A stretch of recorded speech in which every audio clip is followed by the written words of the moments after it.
Has the paradigm in the NBA changed forever because of the Kyrie Irving trade? We'll find out, and we'll get into it with two guests this week on Iceman and Coach.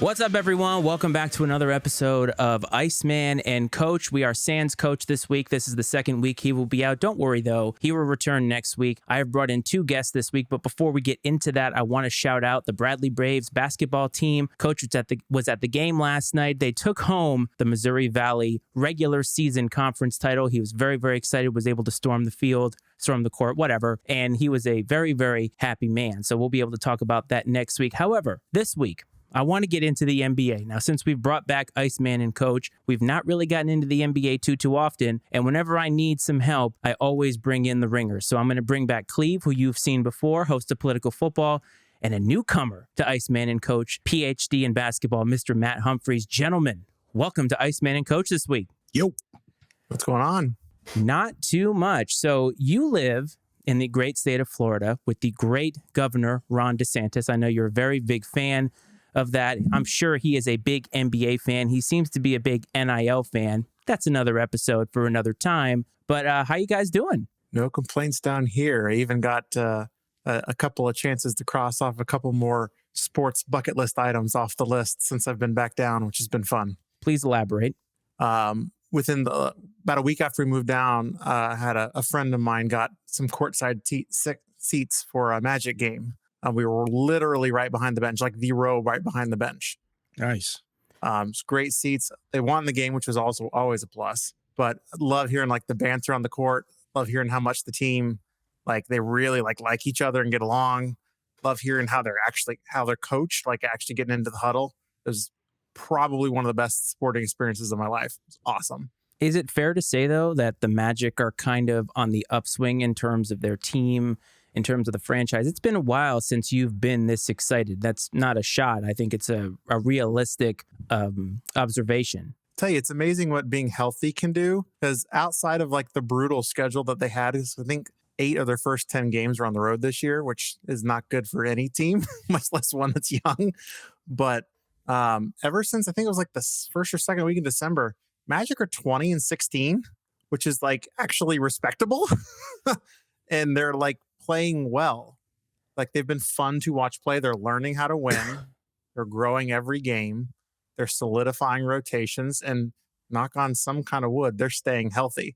And it's amazing what happens when people are healthy and available. What would you guys think the best seats in the house? Ringside, 50-yard line, courtside, or center ice? So I have been center ice and in the front row. That is nowhere to be. In hockey, you want to be right above the glass. That's the best plate. That's the best seat in the house. I would say actually probably courtside. I mean, I don't think there's a sport that lets you get that close to the action in its closest seat. I mean, baseball front row, yeah, if you're behind the catcher, but you're still not really part of the action. You're front row at an NBA game. Those guys are kneeing you in the face if they're diving for a ball out of bounds. I'd almost rather sitting in the end zone if I'm like front row at an end zone. You know what I mean? But you only get that one right there when they're scoring. Yeah, but I've done that too, and it sucks when they're on the other end of the field. So for half the game, you're doing this, trying to figure out what the hell's going on. And when they score, you're like, yay, that looks great. Let's hope that they play that on the Jumbotron or the big screen. I don't know. That's a good question, Cleve. I've never sat courtside at a basketball game before, so I really don't know. Well, not for a professional game, but for like a high school game and college game, I've sat courtside. But as unexciting as it sounds, ringside is not as exciting as it sounds. It sounds exciting because you get to sit amongst some people that you would not normally sit around for a fight. But for a fight, if you're in an amphitheater, like in the place over here on the MGM, sitting in the top tier of it, looking down the ring, it's probably the best seat that you can get in the house. You know, it's an underrated event to go to is a live golf event when you get to walk around and be like right up on it, especially right at the tee box. I mean, you are like 5 feet away from these guys hitting this ball. And I know that when I have a group behind me playing golf, I usually shank it into the woods. I do not know how they perform under that kind of pressure. It was way different than I thought it was going to be. And you had free reign. You kind of could walk around the course as long as you weren't making any ruckus. And you saw a lot more action. So that was an underrated sports event, in my opinion. I Nice. feel like, too, the closer you sit to the action, and I know this was our experience when we sat behind the bench, but you see it on television, obviously, but like, it doesn't matter what sport it is, it's so much faster when it's up close, like right in Oh, your yeah. face. Like, I was like, oh my gosh, like you see how quickly they're moving on the court. Like, I'll be lying if I didn't say I had the Magic game on the background, but like, when you're right there and you're just like, it's not like split second sort of decisions. It's amazing. And you kind of, sometimes you don't always realize that until you're like right there in front of your face. Very tough to be a referee. Very Yeah. tough to be a referee. To call it in the spot, man. You also get an appreciation for how big these dudes are. Like the very first professional wrestling event I went to, I got a glimpse of what 6'10" looked like in real life. And when you're 8 years old, it's fucking massive. Listen, I'm 6'3". I'm 6'3", and I've got 7 foot whatever bull standing 6 feet away from me. It's like, oh my god, like I feel like, and he's thin, but I still feel like tiny. It's incredible. Wow. Yeah, they did not make people like that when I was going to college. I'm just going to put that out there. So I opened the show pondering a question about the paradigm in the NBA. And I think if you go back to July 1st, 2019, everybody thought that the paradigm of the NBA shifted when Kevin Durant and Kyrie Irving signed with the Brooklyn Nets. This is the new dynasty that's coming up, a new empire. And here we are today, almost 4 years later. And I think they had one playoff series victory in that entirety. Kyrie Irving gets traded at the trade deadline this year. And honestly, it was fascinating to me because I think it even goes back during the pandemic. So many things happened between Kyrie and the Nets, the vaccine stuff, which even Cleve, you and I have talked about how he could go to the game as a spectator, but couldn't work. That was a little ridiculous. And then all the stuff with linking to a documentary that had some anti-Semitic thoughts in it. And the way that they treated him, making him come back with that list, that laundry list of items, seemed a little bit unfair. And so ultimately he gets traded. Well, that causes a ripple effect in which LeBron obviously tries to go and get somebody. And then the Phoenix Suns make the splash of all splashes and get Kevin Durant in what is 100% a win now move. But I wanted to talk about the Kyrie part of it because he's such a polarizing guy. And we've talked about him, us three, on this show and the previous iteration of it. And we wonder if he cares about winning a championship. He goes to Dallas. And so you have two guys who are very much ball-centric. And I hate to say Luka's a me guy, but definitely two guys who are more into taking a volume of the shots, or as Cleve would say, the target share. So, Matt, I wanted to ask you about everything that's happened with Kyrie and just your thoughts on where we went from with the vaccine and to where we are now with this trade. I think it should have happened over the summer, right? And for both of them, for both the Nets and for Kyrie. I mean, he clearly was disgruntled. We knew Durant wanted out this past summer too, even though he was being kind of mum about it. It should have happened sooner than it did. Yeah, on one hand, I hear what you're saying. Like, a lot of stuff was unfair. I don't think he's ever done himself any favors either in any sort of regard. And I think I don't know if New York was, or even Brooklyn, either of the New York teams was a good fit for him to begin with. What I think is more interesting is that he's been pretty quiet since he got to Dallas. It's almost as if there's a lesson that he learned, or at least by all intents so far. And I'm wondering, the Nets didn't get nothing back. You know, they have actually pieces now still, but Kyrie's been pretty quiet since they got to Dallas. And I don't know if Dallas has improved. I didn't like the fit to begin with. I actually thought the Lakers were a better fit for him, to be honest, but he seems to be learning something, or at least at the minimum seems to be, we'll say, refreshed by a fresh start. Did you see the great stat that once he got traded, he and Luka were the only two teammates in the All-Star game or something like that? And I thought that's just ridiculous. But Cleve, you're a players guy. Now, you generally will tend to side with players. Now, you can be pro-management because you are in management in your real life, but you're definitely not a me guy. And Kyrie, he kind of toes the line a little bit on me guy versus somebody who's just sort of eccentric compared to the rest of us, because it seems as if in the All-Star game, which we'll get to later, sort of shows that with the way that he covered up the Nike logo with homages to different tribes and so forth. He seems to just sort of be on a different personal journey a la Aaron Rodgers, but definitely when it comes down to his teammate ability, he seems to be more me guy. But I wanted to get your thoughts on it because I know you've been very vocal about you're not really a big fan. Yeah. So I'm not a big fan of Kyrie per se, the person. I think he's a hell of a ball player. I mean, undeniably gifted ball player. When it comes down to the Nets, the labor part of it, the working part of it, and this is kind of like what got kind of like lost in this whole thing with New York City. Once the pandemic was over or quasi over or whatever you want to call it, it was deemed that all the people that lost their jobs or got suspended or, whatever during that time, they were brought back. Most of them were brought back and they were kind of retro paid for the most part. He should have been a part of that because he did lose income, albeit he made a choice not to get vaccinated. But again, when it's a labor thing, he should have got compensated or whatever happened. The laundry list I didn't agree with. To make amends, he did what he should have. I don't know who was advising him, who was not advising him, but it is what it is. But when it comes down to you have a obligation to the team that you play for, to the organization that you work for. These other players are showing up to play with you. This could have cost them in that year, cost them contention because he wasn't available. He wasn't able to be with the team on a night-to-night basis. But it was so silly, as you mentioned, Matt, that he can go to a game, but he can't he can't play in the game. Like, that was the dumbest part. It's ridiculous. So yeah. So when I look at it in a fishbowl, it wasn't a good fit. It was bound to go where it went. When we saw what happened with Harden, we kind of knew that the Nets, it's like their organization is kind of like, I don't know, I wouldn't say incompetent. It's kind of a strong word. You got to make these three superstars work, right? You got three potential Hall of Famers. It's bad when James Harden talks about a lack of accountability on a squad. When he called out Steve Nash and I don't mean that to throw him under the bus, but he's a guy who, I think the narrative following him is that he is like the ultimate me guy, like the ultimate me guy. And for him to go to a team and be like, nah, I'm good, these people aren't accountable, that to me says something about what the culture was like.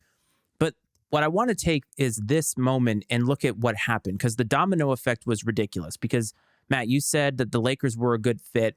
LeBron is nearing the end of what I have to believe is his career very shortly. I mean, he can't play like this until he's 45. And I think he's staring at his team, which has been, yes, they won a championship in the bubble, but I would say mostly it's been disappointing, if I'm being perfectly fair about that. And I know chips matter and all that, but he wanted Kyrie. They don't get him. And of course, LeBron, the GM, goes to the Lakers and says, get me somebody. And so they retreading D'Angelo Russell, which I think is fascinating because didn't they jettison him off because he wasn't good enough? Now they bring him back. And so LeBron kind of takes that consolation prize. And then boy, oh boy, the Phoenix Suns basically say, LeBron, go fuck yourself. We're going to get Kevin Durant and we're coming for it. We're coming for all of it. And in this day and age of player empowerment, it's insane. The NBA is nothing like it used to be. Absolutely nothing like it used to be. And Matt, do you think that all of this is a good thing or a bad thing for the NBA? First off, I privately wonder how much the Phoenix Suns thing was as a KD thing as it was a brand new owner, I want to make a big move right now thing. Because Lord knows that brand new owners have a history of making super big splashes immediately. And I mean, the guy literally bought the team and a week later, it's about a week, trades for Kevin Durant. Let me just go get him. Hey, you got the money, go for it. Right. And it is 1000% a win now move. You have a 38-year-old point guard and a 35-year-old small forward, both of which are probably first ballot Hall of Famers, almost undoubtedly. Player empowerment is not a bad thing. I think that the poster child of it, funny enough, is LeBron. Like, I think LeBron has paved the way for everyone else to be able to do what they do. I think The only thing that I would ask for the players, because this is the flip side for them, and I don't think they do enough in this regard. I don't think they take accountability for the fact of when they want to make a move happen. Well, give me this. Well, that's not my fault if it didn't work, but that's what you wanted. Like, it goes both ways. You can have what you want. We'll try, especially if you're good and you're bought in, if there's a culture. But at the same time, I also look at teams like Golden State, which is the team that Kevin Durant was on once, has a great culture. He leaves due to injuries and other factors, they kind of crater, get a really good draft pick to a guy they just traded a little while ago, and then win a championship anyway, coming right back. Like, that's culture and being bought in. Mm-hmm. And player empowerment is important, but it doesn't supersede a culture, I think. But Cleve, isn't there something to the hierarchy, the chain of command? Like, as management, you need that separation sometimes because executives do their job, right? Maybe they don't play the game. Maybe they haven't played the game, but they are not paid to play the game. They're paid to evaluate the game and spend money based off of these things. And while LeBron is an excellent player, does that make him a good judge of talent? Same with Kevin Durant, right? Kevin Durant might say, I want to play with Kyrie, but does that mean that they're going to be a good fit? And I feel like while player empowerment is a good thing, if you're talking about it from a business sense, it's not a good thing.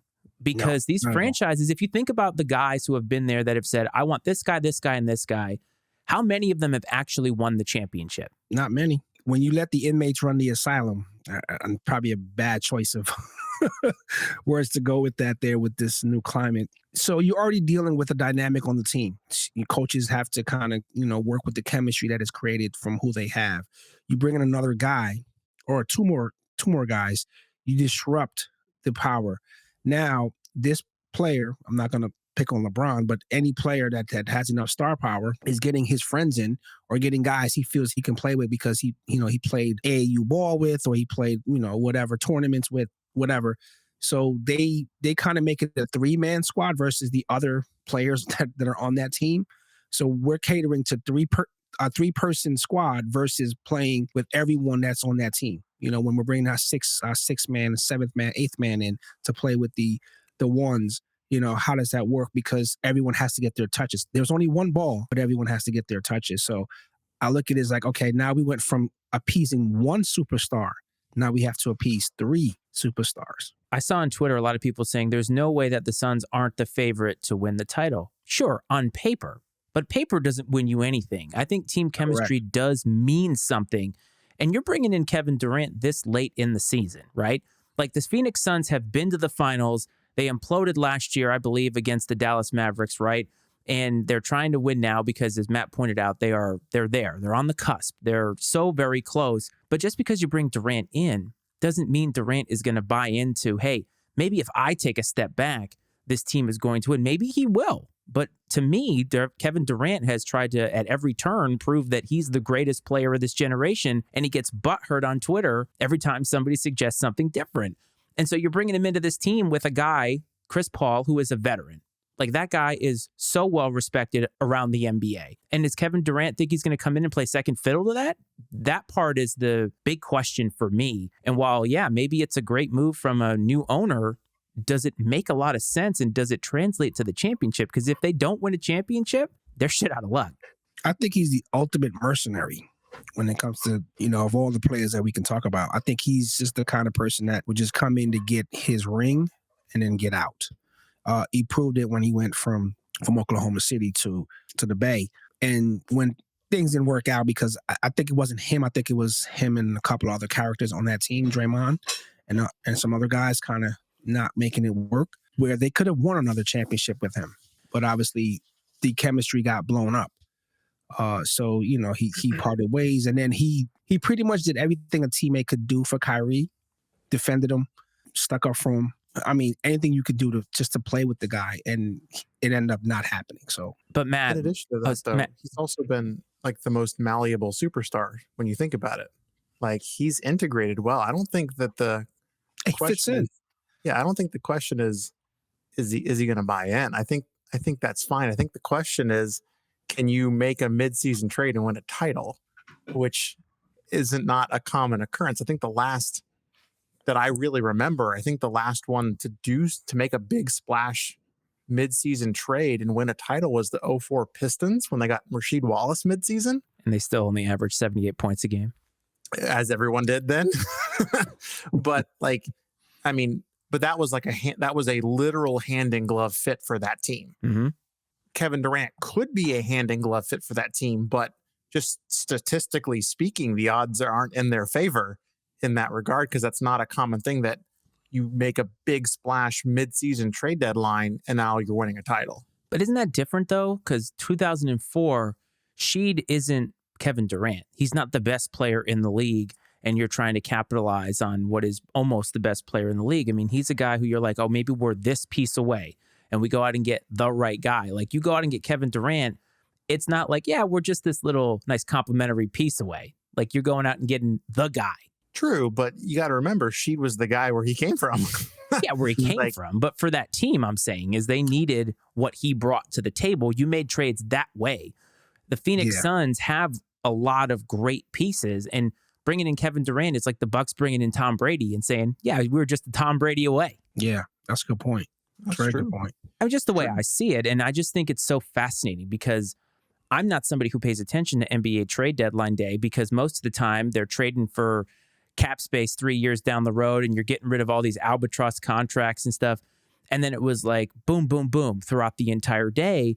I thought it was fascinating how it all centered around Kyrie, and how the narrative starting 2 years ago all the way to now shifted the NBA and shifted the way that this playoff run is going to be. I thought it was interesting. But speaking of Kevin Durant, so our boy, Stan Van Gundy, I'm a big fan, and he likes to say things on Twitter. I think Stan is actually a great Twitter follow. I think he has a lot of knowledge, and he's been doing pretty great, I think, for broadcast. He was talking about how today, and this, Cleve, touches on your profession, how today we have more knowledge on nutrition and health, right, and performance, and yet there seems to be a higher percentage of players getting injured. And Kevin Durant responded to it and said, I think he said, Stan spitting or something like that. And Stan went on this long diatribe, and Kevin's like, yo, Stan, I agree with you.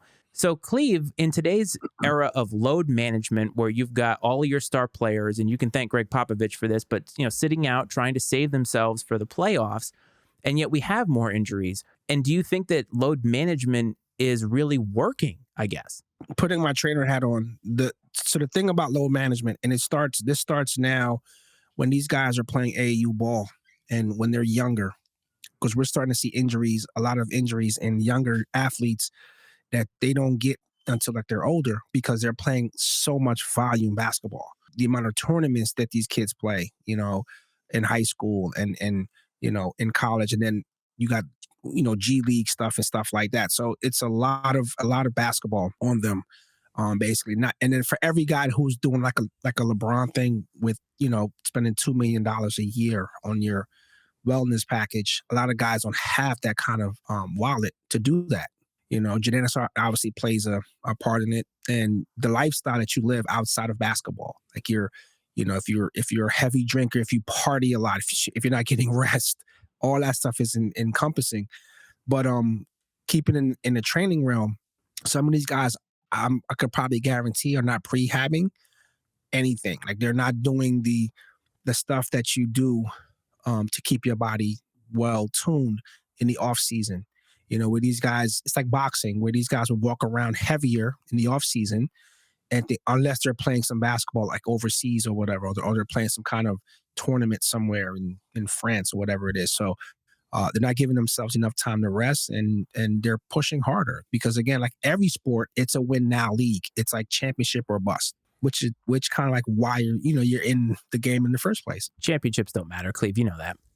So But that's a lot of guys in the Jordan era. I agree. So, to your point, Cleve, though, I feel like it's either too much or it's not enough. Correct. Because you either have like it all the time, but then you have the opposite, to which like Anthony Davis unfortunately sometimes falls into, by all reports, where it's like, hey, I've done nothing over the summer, and then now like Injured. you can't do nothing. Like Shaq was famous for that. Like, my off season, I'm gonna live it up. I'm gonna party for it. He'd come back 30 pounds overweight, which is already a hefty weight to begin with. And then his knees would give out 5 games into the season. He'd miss a third of the season, and then he'd be fine. The rest, have to play himself back into shape the rest of the way. But I think of like the greatest winner in basketball ever was Bill Russell. Bill Russell didn't pick up a ball at all over the course of a summer. Never did. He was famous for that, but he kept himself in shape. So he took off half of his workload by not playing basketball, but while keeping himself in shape. So it's almost like when you think of when I think of load management, I think of like that. Unless there's something like that keeps someone playing off of a long time, right? Let's like Anthony Davis, for example, and I feel bad keep picking on him. I'm not trying to pick on him, but like if he has a history of injuries, which he does, maybe load management is, hey, I'm going to play you 30 minutes this night and 20 minutes this night, and 30 minutes this night, and then 20 minutes this night. Maybe it's something like that versus I'm going to play you there versus not play you at all. Like, unless they're coming back from a major injury, which the Magic are doing with Jonathan Isaac, who came back from a 2-year injury, back-to-back major leg injury stint. He's playing 10 to 12 minutes a game, and he doesn't play back-to-backs because they're easing him back into playing shape. Mm-hmm. Understandable when the guy's missed 2 calendar years worth of basketball. Load management, I think, is more to what you're talking about of like, it's how people manage their personal lives and how they manage like that rest schedule. It's a whole thing. It's everything. It's not the heavy drinking in the off season. Like these guys are partying, and I get it. You're a multimillionaire. Season is over. You're gonna party. But you kind of touched on it though. Wouldn't you think that comes more from like the pre-NBA levels, like the AAU levels and the college, and I'm trying to get in, so I'm going to work myself to death to try and get in. Mm-hmm. Now that I'm in, oh crap, I have to stay in. Do you think it's more to that though? So I'm gonna pick on Zion for a second. One of the things that we noticed with Zion when he played for Duke, and even in high school, his landing mechanics were really off for someone his size.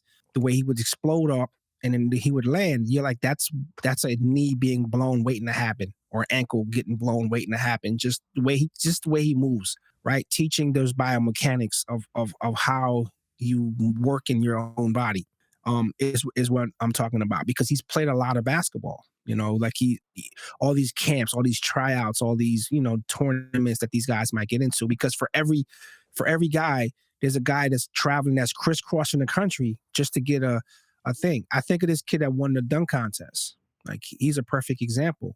He's every chance he can pick up a basketball in front of somebody, he's doing it. I'm pretty sure of it. He's trying to get looked at. He's trying to get noticed. He's all over, and that's part of it too, is that you don't give your body a chance to rest and slow down. I think the two of you missed something on this. First of all, Anthony Davis does plenty in the offseason. He has a lot of shopping to do for all the street clothes he's going to wear, for all the games he's going to miss, okay? He's doing a lot. And as far as Bill Russell is concerned, he was probably apprenticing with all the plumbers and carpenters that he was playing against back in the 50s and 60s. So I think that they were doing plenty in the off season. But I guess when I think about all of this, I think it is an all-encompassing thing, Cleve. And I think you're 100% right about this. But I also think from a basketball perspective, and hell, even a business perspective, that the all-or-nothing nature of load management, where you talk about ticket holders, and I know that we have talked about how players don't owe the fans anything and all of that kind of thing. But if you're talking about Anthony Davis playing 30 minutes one game and 20 the next, or all 40 and then nothing the next game, to me, that feels too all or nothing. It doesn't feel like it's doing him any favors, because is taking a full game off really doing anything for him and really getting down to the personal reasons as to why he always seems to get hurt? And Cleve, I want to know from you is, where's the disconnect between these players and these trainers? And can we actually expect pro athletes to put that kind of, I guess, discipline in their everyday life? I mean, yeah, not everybody's going to do it, but why doesn't there seem to be some consistency in this, in that there are players who, like Zion, for instance, who should be the best player in the league or close to it, but for one reason or another can't get that discipline element down no matter what the trainers do for him? I'll give you one name. I'll give you Kawhi Leonard. What happened with him in San Antonio? Like, whatever trainer or doctor he didn't trust, it blew up into this thing where he felt like that trainer or that doctor worked for the team. It wasn't his guy, right? So that's kind of like what happens. LeBron has 2 trainers that, I don't know if he still has his regiment, that he works with all year round.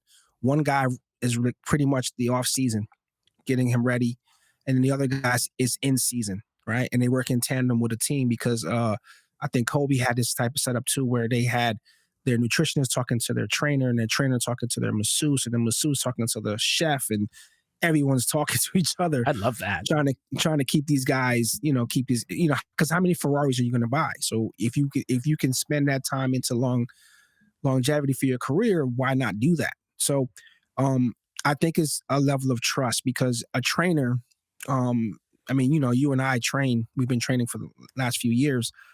You trust your trainer to have your best interest. And again, as a trainer, you have this guy's career in your hands, right? You're not gonna you're gonna be risk adverse to having them do dangerous things, basically.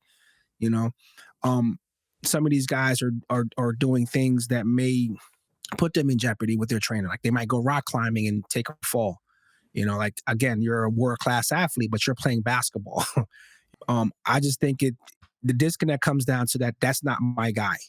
That's your guy. And if most of the trainers might be like a DPT, which is like a doctor of physical therapy, where they may notice something in your gait and how you walk or how you run, and telling you like, hey man, you've been doing this all your life. You need to repattern that, or you're gonna blow your hip at some point. And then if you blow your hip, you're done. And they're not trusting that. And that's not my guy. He's telling me some bullshit. I don't want to deal with that. Culturally, they're never going to get out of that though, right?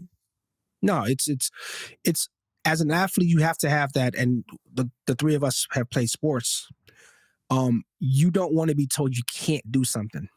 you don't want to be told that. Like, you don't want to be told you can't make that shot. You can't run that distance. You can't take that punch, whatever, and you kind of feel like, I think I can. If I will myself, put my mind to it, I can do it. I think the trainer, have you guys ever like said like, oh, I'm fast? No. Right? Someone takes you out on the track. Absolutely not. Someone takes you out on the track. Someone takes you out on the track and they clock you and say, Matt, this is what you run, right? Now you're limited. Like now you're like, oh my God, I'm not fast because I thought I was you're a hard, like you're in the sevens, and you kind of feel like someone's taking something from you. So I think when injury happens, and as you guys know, it's when you're coming back from an injury, you still have that level of fear because you don't want to go back into that injury cycle. Mm-hmm. And you feel like, shit, I'm lost that fearlessness, How many guys were doing like what Rodman's doing now in the league, diving head first into the stands for a loose ball? No one's doing that. No one's doing that type of shit. All these guys are going into business for themselves. And speaking of guys who go into business for themselves, JJ Redick, Matt, I want to bring this to you because we've also discussed offline and on air the legendary stories of Larry Bird. And I did mention a little earlier about Bill Russell, about plumbers and carpenters and so forth. And I'm pretty sure JJ Redick was behind that one too, or said something very, very similar. I think it was Bob Cousy that he took a shot at, right? And JJ Redick said that when he watches footage of Larry Bird go around the elbow or whatever, he's never got anybody on him. But when he watches guys today, they constantly have guys on him. And the game is more physical now than it is today. And yet somehow we have more injuries. And Larry Bird had his back injury, but played, over a decade of solid elite basketball, winning multiple championships, being literally like the best player in the league. Where's the disconnect between JJ Redick and all of these former players like Larry Bird, Bob Cousy, and so forth, who clearly played in an era where it was much more physical, much more difficult, but yes, maybe not as aesthetically pleasing, and maybe the other players weren't on the same physical level as a lot of players are today? I've had a theory for a long time that I think that players who play modernly and look back into some of those like 80s and 90s generational basketball, I think that they substitute skill level for physicality when they're thinking about it.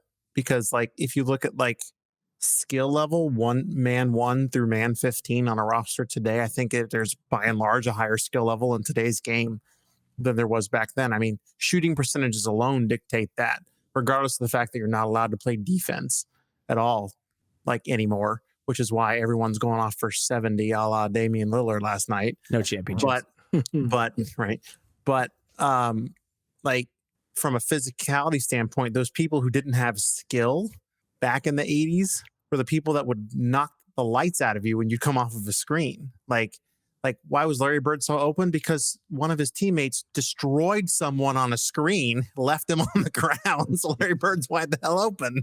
I disagree in level of physicality, but I think that gets confused with people comparing skill because they are more skilled today. But still, I would argue that the stars of any era are just as skilled to play in any era. I was going to say Like that 100%. Every era has generational athletes. So if you looked at any one of those guys that weren't a name on those teams, they would clean someone else's clock. Some regular guy coming out of a bar in a bar league went and play ball with them. They would be a superstar to that guy. You just have to have these generational athletes sprinkled in on each team in the era. The only thing I'll give the old era is that there wasn't enough teams. So, of course, getting a championship, I mean, you're only beating like 10 teams or whatever, whatever the number was, but that's the only thing I would give them. But again, I think you made a very good point about the physicality being married to that's not tough. And I'm like, I mean, you could be a bruiser, but like think of the 86 Celtics, which is considered one of the greatest teams of all time. Probably, and I can't think of a better one, probably the best front court of all time. Like hands down, the three of them. You had Bill Walton coming off the bench, center. Do you know who the third string center was? No. Greg Kite. Greg Kite is the freaking poster child for I don't have skill and I'm just going to hit people, right? Enforcer, the Bill Lambiers of the league. Everyone had enforcers. Like, how many enforcers are in today's NBA? Like, you want to tell me it's more physical? Yeah. Like, they're more worried about being liked on social media than they are about setting a hard screen. Like, it doesn't add up. Like, Rick Mahorn would kill someone in today's NBA. Charles Oakley would kill someone in today's NBA. Quite literally. Like, yeah, like it's not, the physicality was so much more back then, and they were allowed to get away with it. The refs wouldn't call it unless you were like bleeding. Whereas today you can look at someone funny and it's called a foul. So you want to complain about physicality. That's the evolution of the game, though. Like to take away what the skill was of the players from back then because the game is different today and all that stuff. Like, I think the one thing that we always do, I don't mean we, the three of us, I mean just we in general in terms of analyzing former eras, is we make the assumption that if we bring guys forward, that they wouldn't be privy to today's technology and knowledge and all that. Like Larry Bird would still look like he looked like back in the 80s today.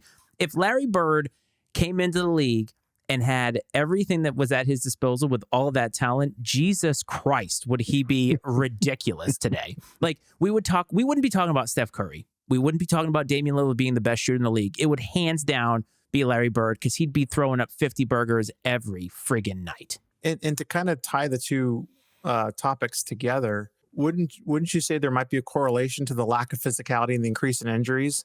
Whereas like back in the day, more physicality, less injuries, isn't it correlate the same in football, right? Yeah. Like they can't touch each other during practice, so they go in a game, get the lights knocked out of them, and now they're not playing for 5 games.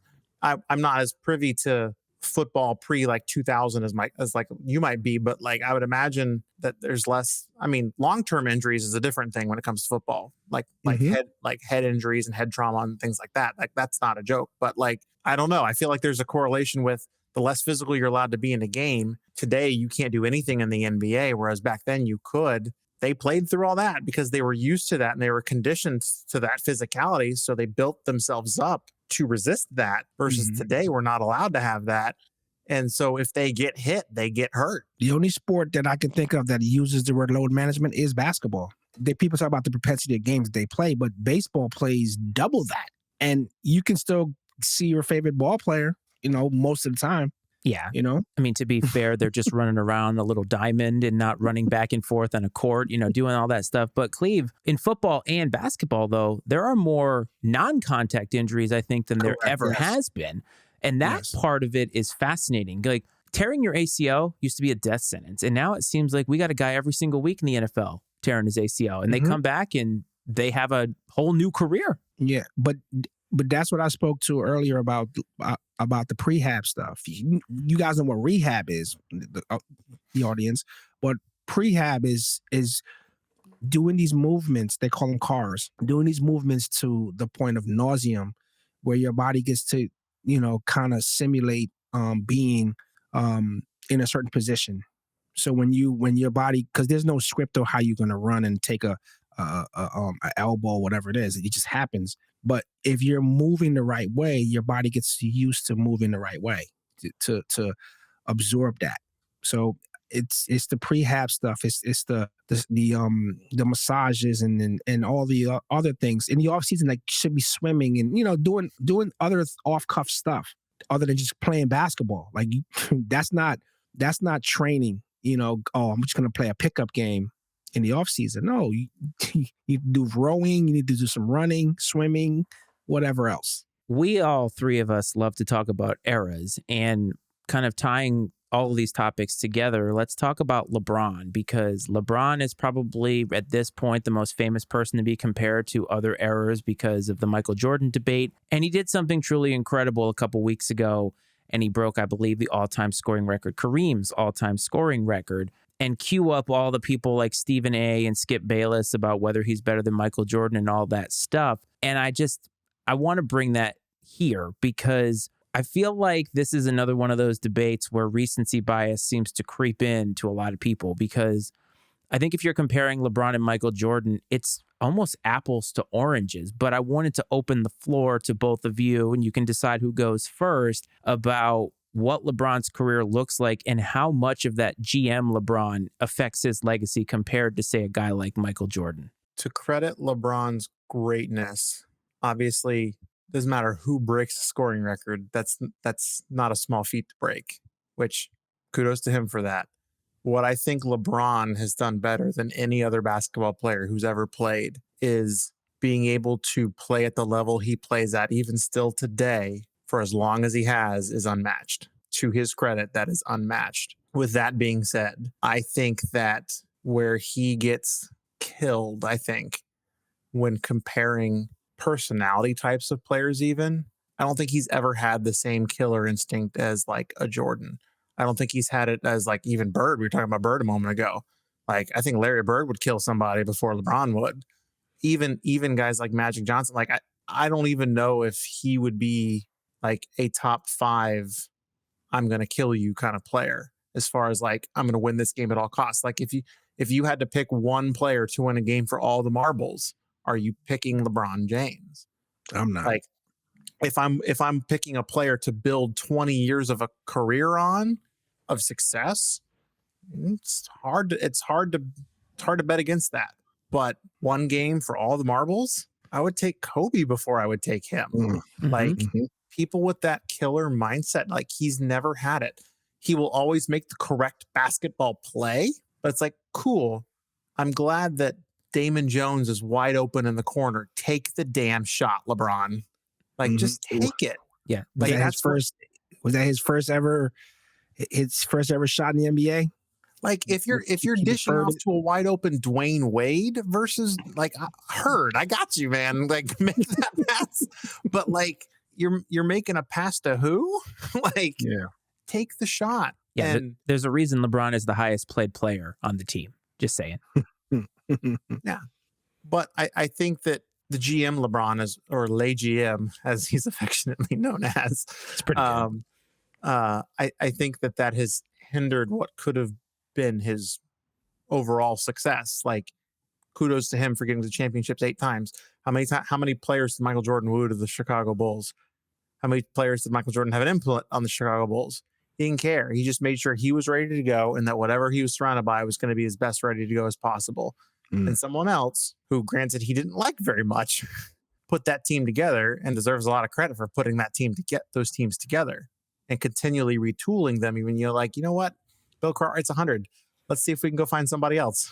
Like, even when it was that, and it was always forward thinking, even if it pissed off MJ and co. Cleve, is it fair to say, maybe this is too much of an indictment on LeBron, but I almost see Le GM kind of like Jerry Jones, where he almost wants to prove that he can do it himself, when perhaps that stubbornness is getting in the way of true progress. But also, Matt mentioned earlier that players want to be more liked on social media.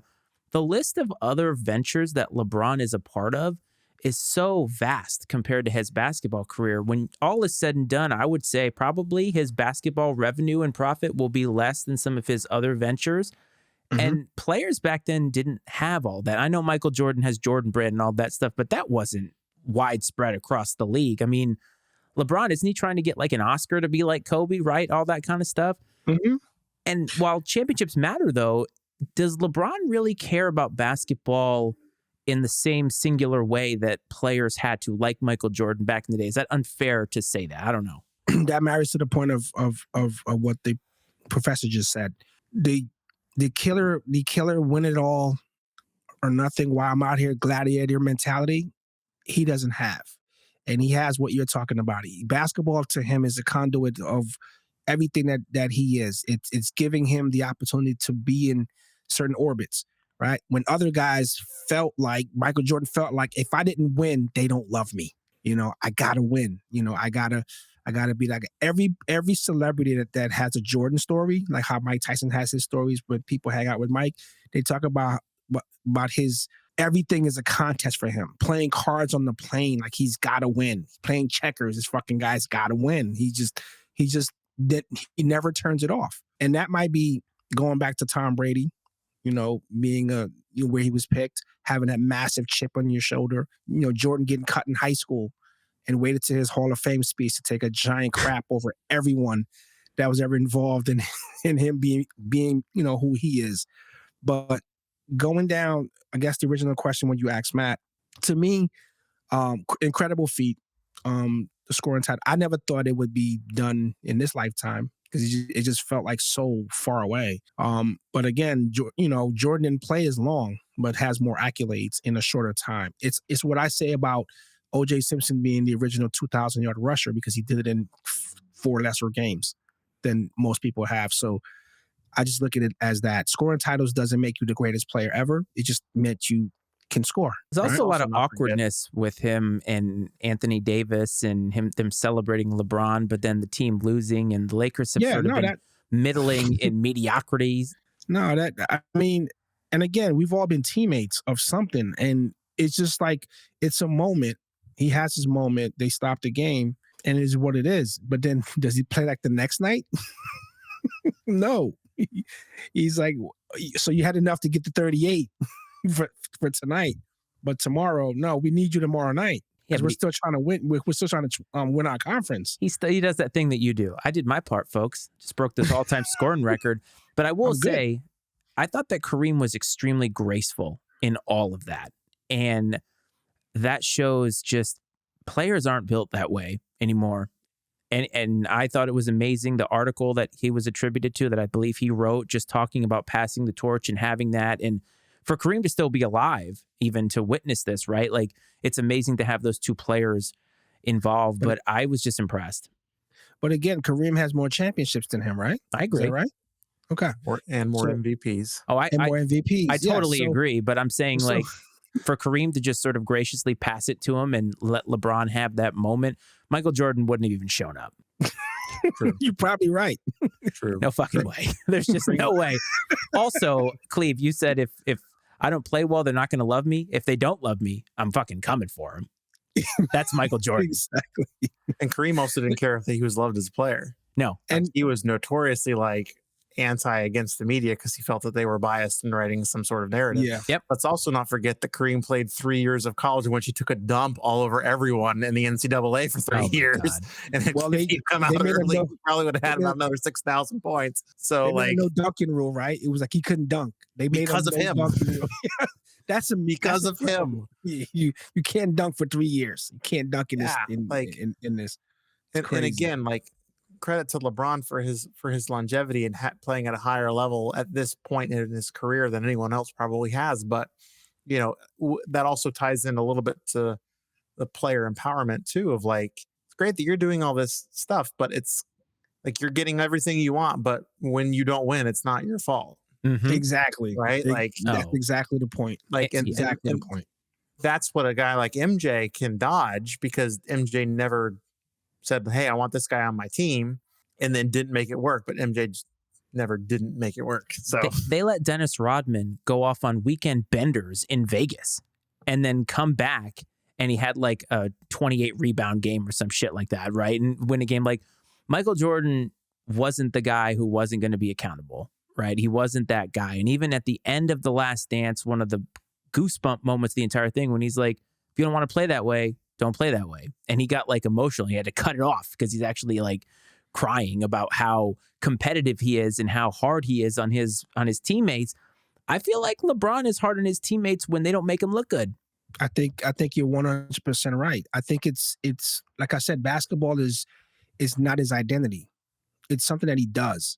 For these other guys, basketball was their identity. Like they, from the Dr. J's, I mean, anyone you think of, you're synonymous with that. To me, LeBron's synonymous with the things that he does all around. And I actually respect him more for his off the court stuff, like the schools and all that. Like I'm totally into that. But as you guys know, I'm an MJ guy, will always be. There's no convincing me unless you're gonna brainwash me in a room. There's no way that I would to win a game for all the marbles, as Matt said, Jordan or LeBron. It's Jordan 100% the whole way. Totally. And that doesn't mean that LeBron doesn't want to win. Like I think LeBron wants to win.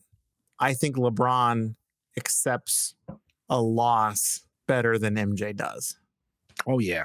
Yeah. I think everybody accepts a loss better than MJ does. Let me just LeBron is not going to be watching the iPad, listening to Gary Payton talk about Michael Jordan and be like, and do that whole thing. And I took that personally. Like that's not going to be LeBron, although he does take things personally, but not the kind of things that Michael Jordan did. But Matt, I'm going to put you on the spot here because right now, the early predictions are that Bronny is going to be drafted by the Orlando Magic. And LeBron has been vocal about wanting to play with Bronny. And this goes for any franchise, but I'm putting it on your lap because you are the resident Magic fan.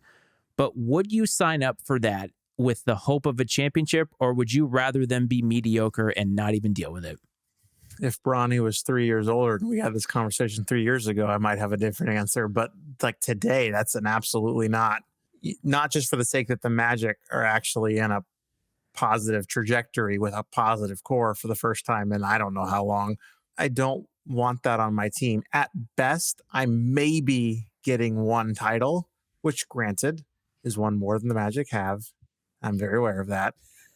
But I'm not giving up half my team just to have a year of LeBron and have a feel-good story of LeBron playing with the Sun.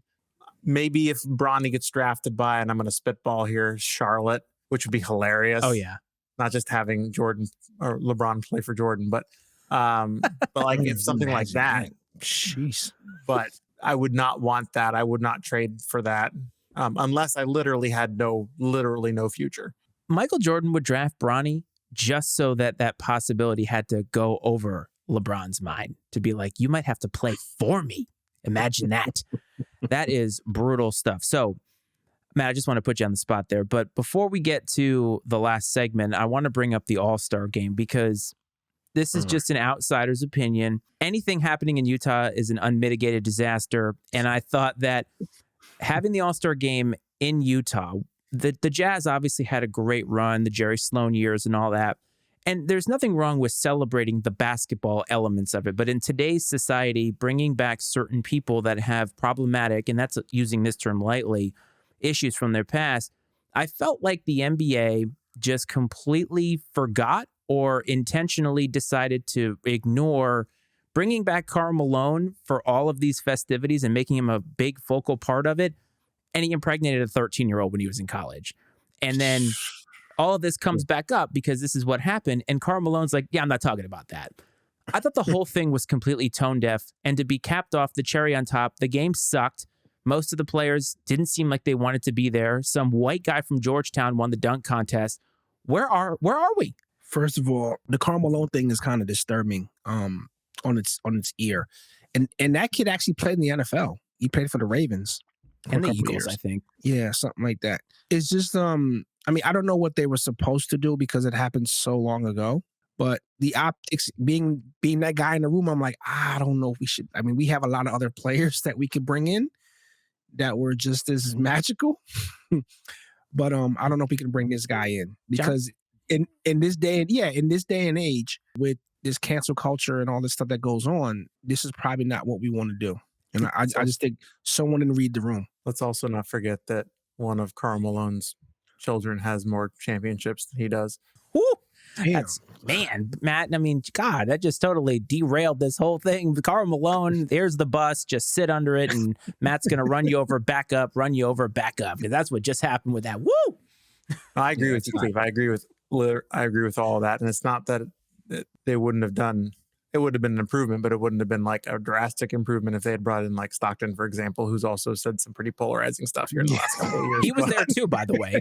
So they had the double whammy. But Cleve, you said they can bring anybody else, and I'm like, please elaborate. I would love to know who. Yeah. Well, again, Darren Williams. Give me some Darren Williams. Rudy Gobert, bring him back.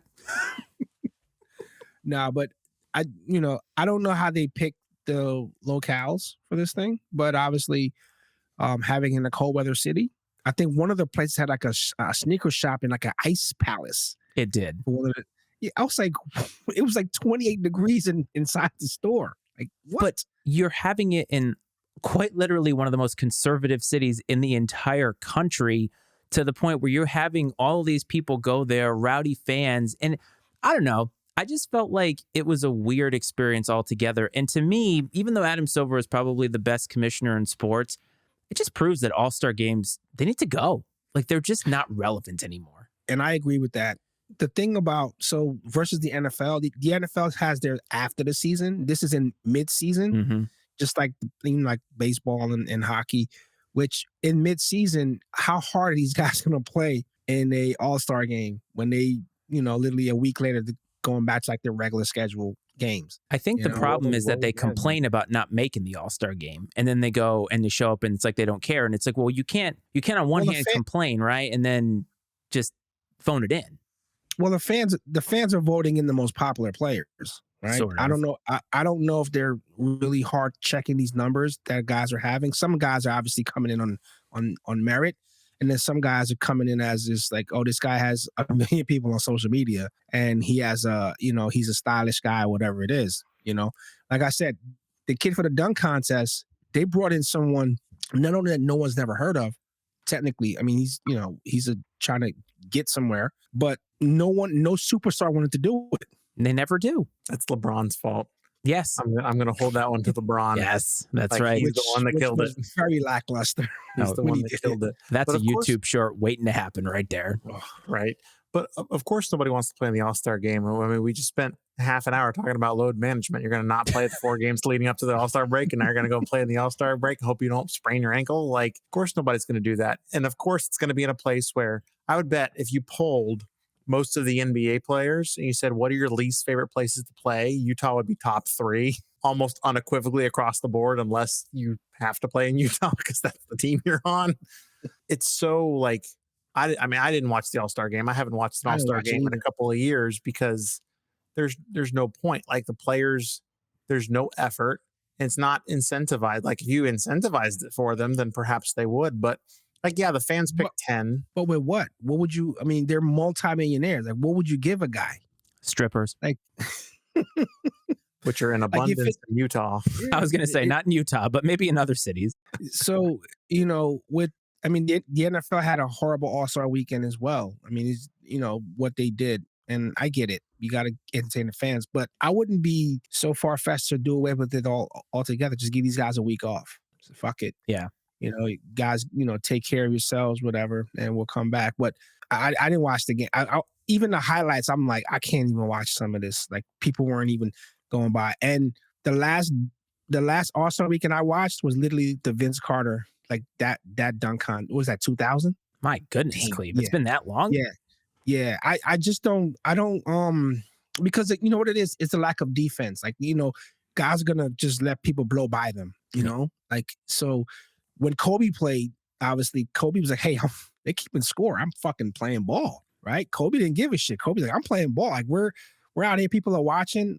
I'm playing ball. You guys can fuck around if you want. Those All-Star games in the 90s, man, they were like a regular season game.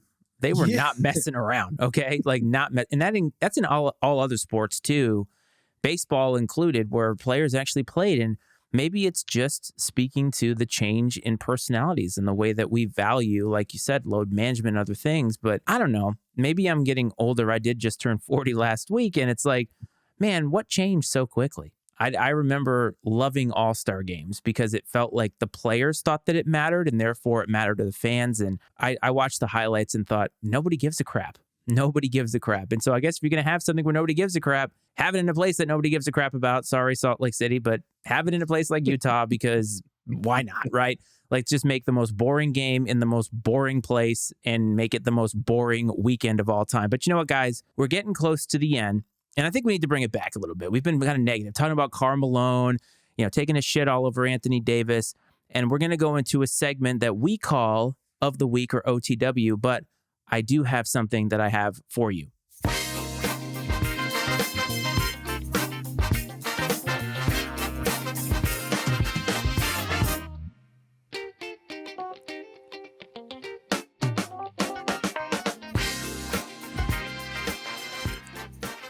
So always, every single week, we do what's called Iceman Stat of the Week. The Iceman being me, and usually we have Coach's Pick of the Week, but because Coach is not here, we're only going to have Iceman Stat of the Week. So we've been talking all about basketball. So of course, my Stat of the Week is going to be a baseball Stat of the Week, but this is too good not to bring up. And actually, it segues perfectly because we talked about the All-Star game. And do you both remember Pete Rose taking out the catcher at an All-Star game? And that's the way that they used to play it. So Pete Rose, probably synonymous with being the best hitter, one of the best hitters of all time, at least in Major League history. Also, Tony Gwynn is in that same category. And I saw this stat and it tickles me because Tony Gwynn's stats are amazing.